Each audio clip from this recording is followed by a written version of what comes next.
next video will be about the converse, inverse, and contrapositive of an if-then statement.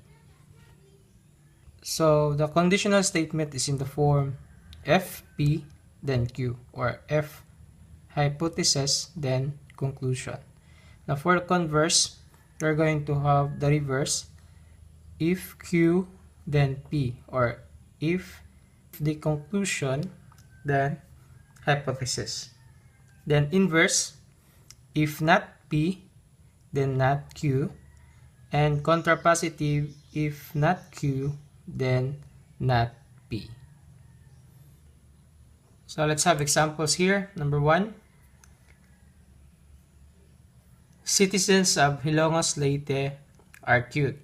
Now what we're going to do here is we're going to write this one to if then form, to converse, and in its inverse, and lastly is its contrapositive statement.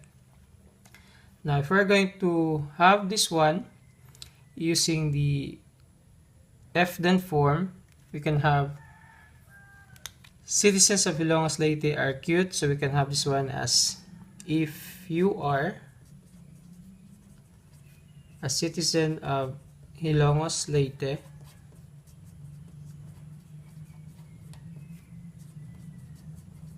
then you are cute.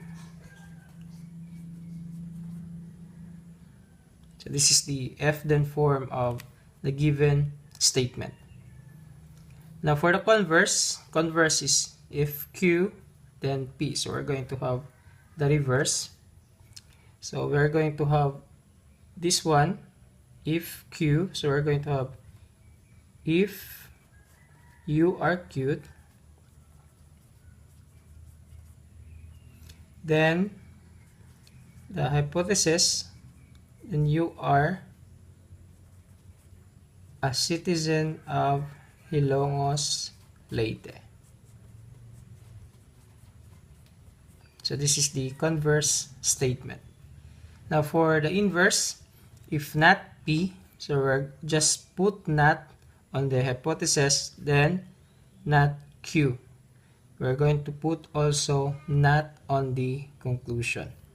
So our statement will be, if you are not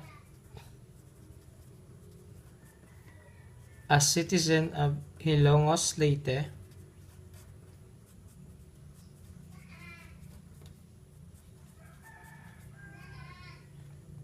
then you are not cute.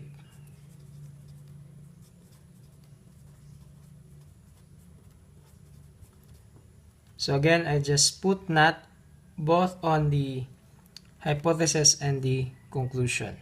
So if not P, then not Q. Then for the contrapositive statement, if not Q, then not P. So we're going to have, if you are not cute,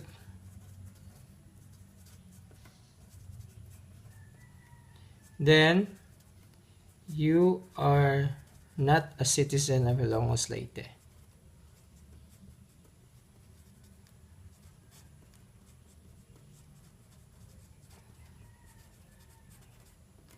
So this will be our statements here. Now, some converse or inverse or contrapositive statements are not true. So not all the time that these statements here are true. So but in this case, this is just for fun. So we'll just assume that these statements here are true. Let's have example number 2 here. Two intersecting lines lie in one plane. Now, if we're going to rewrite this one to if then form, FP, if hypothesis, then Q, conclusion, we can have this one as, if two lines intersect, then they lie in one plane.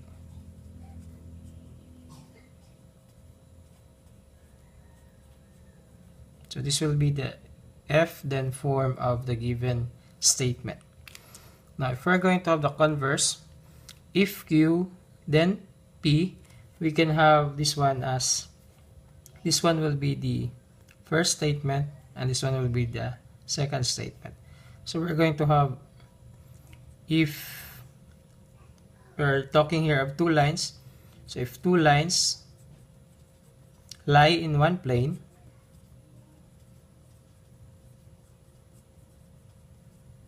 then they intersect.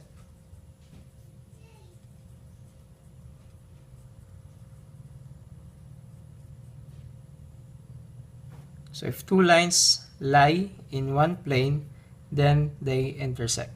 Now for the F then form, this is true. If two lines intersect, then they lie in one plane. But if we're going to have the converse, if two lines lie in one plane, then they intersect, it is not true all the time. So because not all two lines that lie in one plane intersect.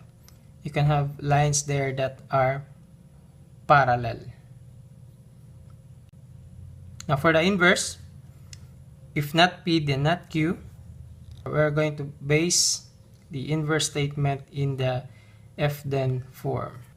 We'll just put not on the hypothesis and the conclusion.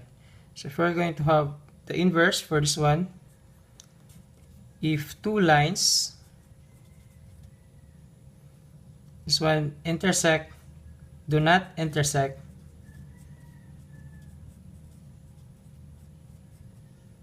so from intersect we have do not intersect, then they don't lie in one plane.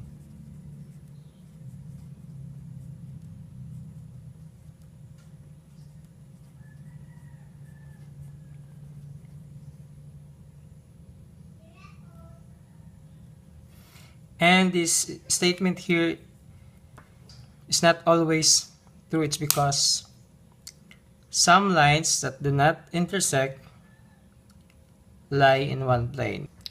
For example, here are parallel lines. They lie in one plane, but they do not intersect. Then for the contrapositive statement, if not Q, then not P. So we can just base our statement here using the converse statement.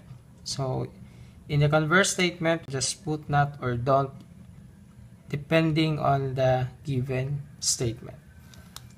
So for the contrapositive statement, we can have if two lines do not lie in one plane,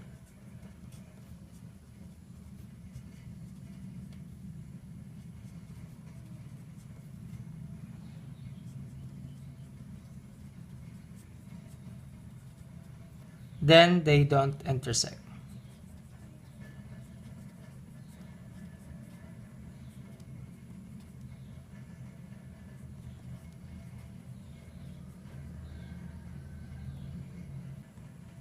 So I hope this video helped you.